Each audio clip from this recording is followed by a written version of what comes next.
ഇതാണ് നമ്മളെ വീട്. നിറയെ പുല്ലൊക്കെ ഉണ്ട്.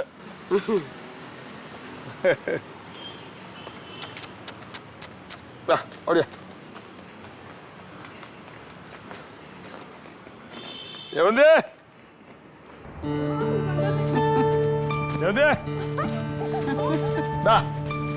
പുതിയ അതിഥി എത്തിയിട്ടുണ്ട്. സൂക്ഷിച്ചു പിടിക്കണേ. ഒരു പരുവത്തിന് ഇണക്കി കൊണ്ടുവന്നേക്കാ. വലിയ ചാട്ടം ഓട്ടോ ഒക്കെ ആയിരുന്നു.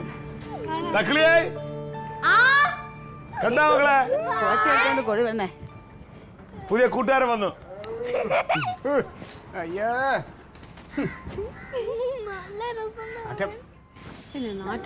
എന്ത് പേരിടാ അതിന്? വീരഭദ്രൻ നായർ ഇട്ടാ മതി. പോടാ പാലാല മത്തായി നിർത്താരി കുറച്ചുകൂടെ പാലയിലൊന്നും കയറി പിടിക്കണ്ട കേട്ടാ. ഇവിടെ നിന്നിട്ട് ഇവിടുത്തെ പേര് തന്നെ പറയണം നിനക്ക് അല്ലേ? ജന്തുവിനെ കൊണ്ട് വന്നേക്കുന്നു. മകളെ കുറച്ച് പുല്ലൊക്കെ എടുത്തുണ്ടോ? ഒരു കാര്യമില്ലാതെ ഇതിനെ കൊണ്ട് ഇവിടെ കൊണ്ട് എനിക്ക് എന്തറിഞ്ഞിട്ടൊന്നും പറയണേ. ഡാഡി ആ പോത്ത യഥാർത്ഥത്തിൽ പറഞ്ഞ അമ്മ നമുക്ക് വേണ്ടി വാങ്ങിച്ചതാ. അത് മാമൻ തട്ടിയെടുത്തല്ലേ. ഈ പോത്ത് വലുതാകുമ്പോ 50,000 രൂപ വരെ കിട്ടും. ഒരു ചെലവില്ല ഡാഡി. ഇന്നെ നോക്കാനായിട്ട് പറമ്പി കെട്ടിയിരുന്ന് വല്ലപ്പോഴും കഞ്ഞിവെള്ളം കൊടുത്താൽ മതി. പിന്നെ കുളിപ്പിക്കാൻ വേണ്ട. ഡാഡി ഇത് നമുക്ക് അവകാശപ്പെട്ട പോത്താണ്. ഇത് ആർക്കും വിട്ടുകൊടുക്കല്ലേ. വേണ്ട, അവനത് നമുക്ക് തരില്ല. കനകം തന്നാലല്ലേ നമുക്ക് മേടിക്കാം. നമ്മുടെ അവകാശം കൊച്ചു പറഞ്ഞോളൂ. എന്റെ മോളെ കണ്ട് പഠിക്കടി പോത്തെ. നമ്മുടെ അവകാശം അങ്ങനെ വല്ലവനും വിട്ടുകൊടുക്കേണ്ട കാര്യമൊന്നുമില്ല. അയ്യോ അവര് നമ്മുടെ അവകാശമാണ്. നമ്മുടെ അവകാശം നേടിയെടുത്തിട്ട് ഞാൻ അങ്ങനെ വിട്ടുകൊടുക്കേണ്ട കാര്യം.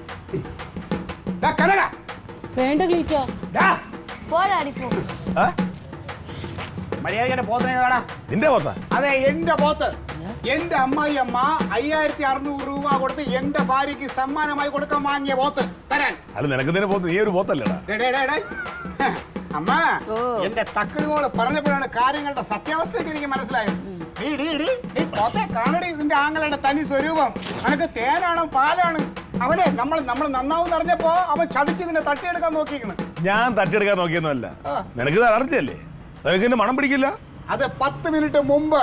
ഇപ്പോ എനിക്ക് ഒരു പ്രശ്നമല്ല. ഈ പോത്തിന്റെ മണമില്ലാതെ എനിക്ക് ഉറങ്ങാൻ പറ്റില്ല. അമ്മ, മര്യാദക്ക് ഈ പോത്തിനെ എനിക്ക് തരാൻ പറ. ഒരു കാര്യം ഞാൻ പറഞ്ഞേക്കാം. നീ അമ്മ അവരെ സോപ്പിട്ടൊന്നും ഒരു കാര്യമില്ല. ഞാൻ വീരഭദ്രൻ നായരുടെ മകനാണെങ്കിൽ ഈ പോത്തിനെ നിനക്ക് തരില്ല. ഓഹോ, അത് ശരി. അങ്ങനെയാണെങ്കിൽ അതേ വാശിയോട് കൂടി ഞാൻ പറയണേ, പാലായിലെ മത്തായുടെ മകനാണെങ്കിൽ ഈ പോത്തിനെ ഞാൻ വളർത്തും. നീ പോത്തിനെ കൊണ്ടുപോയി എനിക്കൊന്ന് കാണണോടാ. കാണാവുന്ന ഞാൻ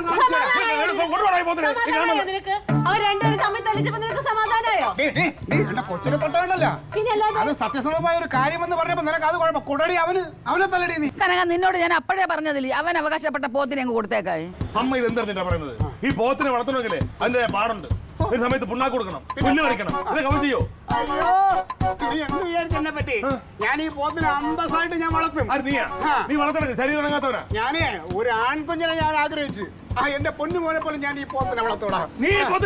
എനിക്കറിയാം ഇത് എനിക്ക് അവകാശപ്പെട്ട എന്റെ പോത്ത്. എന്റെ അമ്മായിയമ്മ സ്നേഹത്തോടെ എനിക്ക് സ്പോൺസർ ചെയ്ത പോത്തിനെ വളർത്താൻ അവകാശമില്ലെന്ന് പറഞ്ഞാൽ, മക്കളെ ഈ പുല്ലൊന്നും തിന്നിട്ടുണ്ട തുപ്പ്. ഡാഡി നിനക്ക് വേറെ പുല്ല് കുറച്ച് തരാം.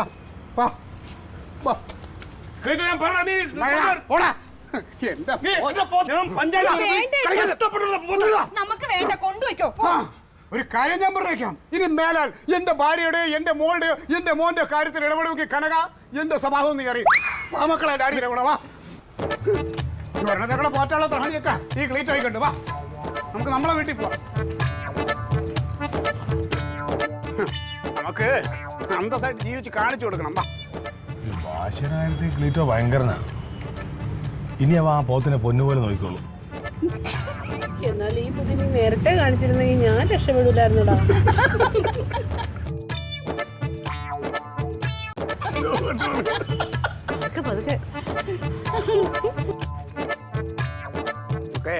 അവരെയൊക്കെ മുമ്പിൽ അന്തസ്സായിട്ട് അല്ല പുല്ലൊക്കെ തിന്ന് നല്ല അനുസരണയായിട്ട് വളർന്ന് കാണിച്ചു കൊടുക്കണം കേട്ടാ.